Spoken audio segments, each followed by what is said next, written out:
SSC higher math second paper পরীক্ষাকালকে এখন তোমরা অনেকে ভাবছো যে এতগুলো চ্যাপ্টার কিভাবে শেষ করবে এবং কিভাবে এতগুলো চ্যাপ্টার তোমরা রিভিশন দিবে। তাহলে ভিডিওটা শেষ পর্যন্ত দেখো, আশা করি তোমাদের অনেকখানি উপকার হবে। এখন তোমার কতটুকু চ্যাপ্টার শেষ হয়েছে, কতটুকু পড়া হয়েছে এটার উপর পিছনে চিন্তা না করে এখন তুমি বাকি যতটুকু সময় আছে এতটুকু সময় এখন তুমি কিভাবে পড়াশোনায় ব্যয় করতে পারো এটা তোমার আগে ভাবতে হবে। এখন প্রথমে আসি তুমি তিনটা বা পার্টে ভাগ করবা মেন চ্যাপ্টারগুলোকে, অর্থাৎ যে চ্যাপ্টারগুলো থেকে বেশি বেশি প্রশ্ন আসে ওই চ্যাপ্টারগুলোকে সবার আগে তোমাকে ফোকাস দিতে হবে।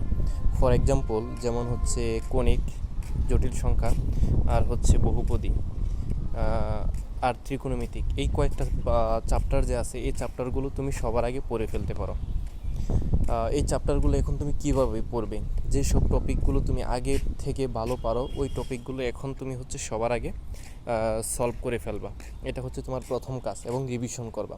এবং ছোট ছোট কনসেপ্ট আছে, এমসিকিউ আছে, আর যে থিওরিগুলো আছে এগুলো সবার আগে বুঝে শুনে খাতায় যদি লিখে প্র্যাকটিস করো তাহলে আশা করি তোমার যেগুলো তুমি ভালো পড়ো এটা সবার আগে প্রপারলি তোমার ব্রেনে অ্যাক্টিভ হয়ে যাবে। তারপরে যেগুলো তুমি একটু কম পারো এখন এবং একটু কমন, এখন ওইগুলো তুমি একটু দেখার ট্রাই করবা। যেগুলো একদমই পারো না ওইগুলো এখন আর দেখার কোনো প্রয়োজন নাই। তারপরে ওইগুলো তুমি একটু যেন একটু প্র্যাকটিস করলেই পারো। আর আরেকটা কাজ করতে পারো, যদি কোনো একটা টপিকে যদি তোমার সমস্যা হয় পুরাতন নোট খাতাগুলো দেখবা।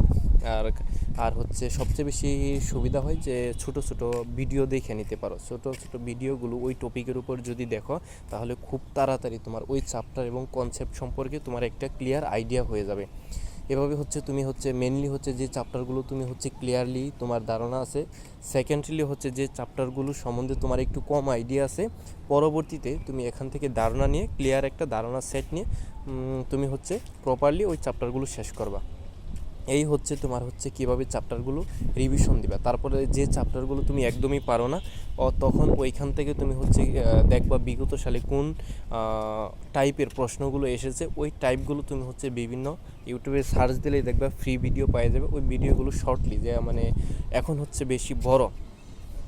বেশি বড় ধরনের ভিডিও দেখার তোমার কোনো প্রয়োজন নাই। যেগুলো ছোট ছোট ভিডিও আছে ওইগুলো দেখে তুমি এই কনসেপ্টগুলো প্লাস প্র্যাকটিস করে ক্লিয়ার করে নিবা। তাহলে তোমার বেশি ইম্পর্টেন্ট, একটু মিডল, তারপরে একদম লো ইম্পর্টেন্ট। তাহলে তিনটা ক্যাটাগরির বেসিক এবং কনসেপ্ট সবগুলো গেল।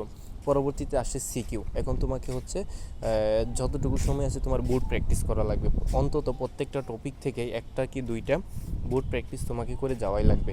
তা না হলে যখন তুমি এক্সাম হলে থাকবা তখন তুমি প্রশ্ন সম্বন্ধে আইডিয়া হবে না, কীভাবে প্রশ্ন আনসার করা শুরু করবা এর সম্বন্ধে তোমার কোনো কি থাকবে না, ক্লিয়ার একটা আইডিয়া থাকবে না। যখন তুমি একটা চ্যাপ্টার থেকে বিগত বছরের বোর্ড ওই টপিক ওয়াইজ প্রশ্ন যখন তুমি সলভ করে যাইবা তখন তুমি একটা ক্লিয়ার ধারণা পাইবা এবং একটা ফুল কনফিডেন্স পাইবা যে না আমি এই টপিক থেকে আমি বিগত সালে কোন কনসেপ্টের প্রশ্নগুলো আসে আমি সলভ করতে পারছি। এখন আমি ক্লিয়ারলি এখানে কি করতে পারবো, সলভ করতে পারবো। এটা ফুল একটা কি পাইবা, কনফিডেন্স পাইবা। আর সিকিউ তোমার অবশ্যই প্র্যাকটিসের থাকা লাগবে।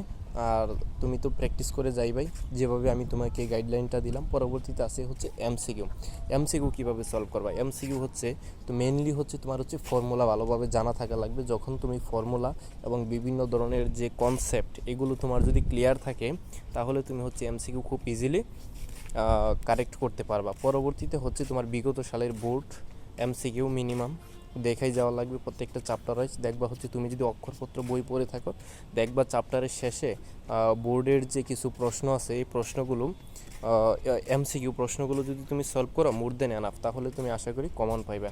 পরবর্তীতে প্রত্যেকটা চ্যাপ্টারে কিছু এমসিকিউ শর্টলি সলভ করার জন্য কিছু শর্টকাট দেওয়া থাকে।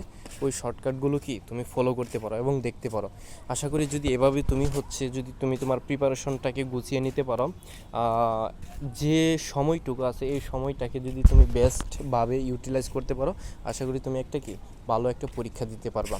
এখন দেখো তুমি পিছনে যে পরিমাণ সময় লস করেছো ওই সময়ের প্রতি যদি তুমি তাকাও তাহলে কিন্তু আর তোমার যে তোমার উপর যে প্রেশারটা এটা বেড়ে যাবে। যাই হোক, ওই দিকে না ফোকাস না করে যে সময়টুকু আছে এই সময়টা তুমি খুব ভালোভাবে ইউটিলাইজ করে এখন তুমি কি তোমার কাজটা করে ফেলো। আমি যে কথাগুলো বলেছি এই কথাগুলো তুমি আগে খাতায় নোট ডাউন করো, খাতায় লিখে নোট ডাউন করে তারপরে হচ্ছে এই প্রত্যেকটা কাজ সিরিয়াল ওয়াইজ তুমি প্র্যাকটিস করো। আশা করি তুমি তোমার পরীক্ষাটা খুব ভালোভাবে দিয়ে আসতে পারবে। ধন্যবাদ সবাইকে, দেখা হবে পরবর্তীতে নতুন কোনো সমস্যা নিয়ে।